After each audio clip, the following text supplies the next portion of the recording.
3, 2, 1.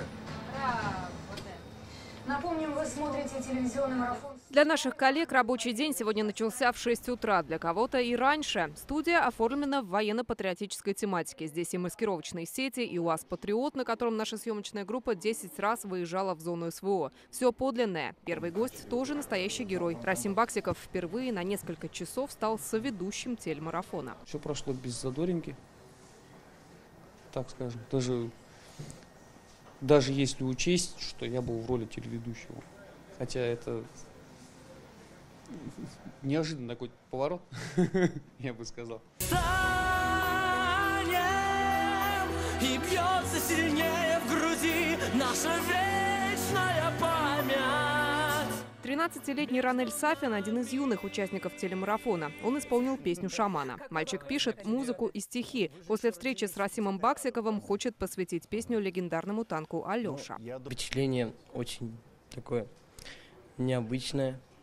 Очень доволен. Мне приятно. Такие передачи очень нужны. Очень нужны.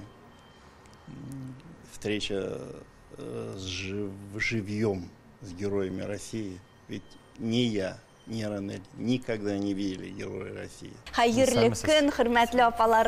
Своими историями поделились и те, кто помогает бойцам здесь, дома. У Фариды Вафиной из деревни Чутаева Балтасинского района зять в зоне СВО. Вместе с другими односельчанками делают сухие супы. Отправили больше 20 тысяч порций. Сегодня угостили ведущих. Это получается у вас Рыжик и вот боец, да? Рыжик и боец, они кандидаты к отправке. Самые неожиданные посылки в зону СВО отправляет Владимир Малыгин из Нурлата. Свою историю он рассказал телезрителям. Однажды бойцы пожаловались на мышей. Владимир Малыгин вспомнил, как в Великую Отечественную кошки спасли Эрмитаж и решил подготовить фронтовых котов. Я сделал клетку, у меня кошка, слава богу, как раз приволокла 5 штук котят. Мы их подрастили, в общем, подкормили. С Еленой Алексеевной держали в клетке, приучали, на горшок они там научились ходить, то есть все от и до. И отправили ребят. Казаморовы на помощь бойцам потратили деньги, которые копили на детскую площадку. Сегодня в студию пришли всей большой семьей. Отец занимается сбором гуманитарной помощи, получил от бойцов заявку, нужен автомобиль УАЗ. Таня, Лева и Яков решили, надо открывать копилку. Мы вместе придумали отдать деньги для солдат, чтобы купить машину для них. А долго копили? Очень долго, с самого дня рождения. Мы были в таком приятном шоке, в удивлении. Если дети готовы уже помочь в этом плане, значит, это к добру, это к быстрой победе. Я уверена, что у вас площадка еще будет. Большая, красивая.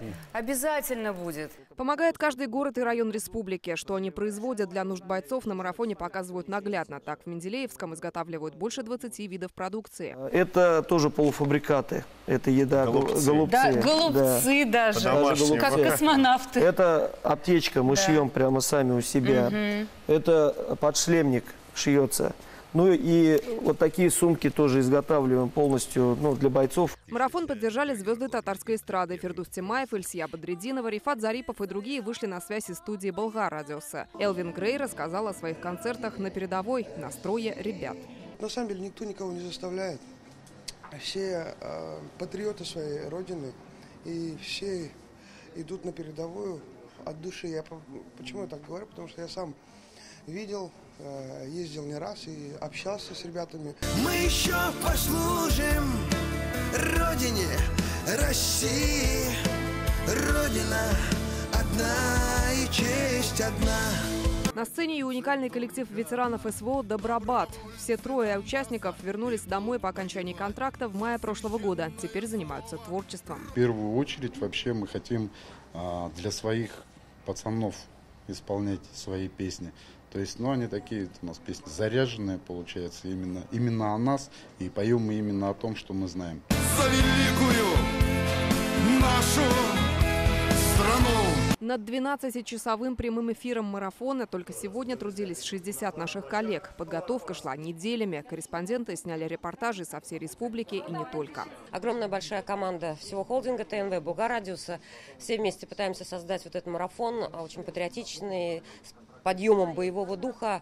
Включение из 7 районов Татарстана, главы 4 муниципалитетов и 2 районов Казани, эксперты, 7 участников спецоперации. У нас будет прямое включение с передовой. Символично, что марафон завершил Расим Баксиков, который его открывал. Герой России провальсировал с ведущей Светланой Звонаревой. Ветер, знай, дорог мне этот край, здесь глаза его синие.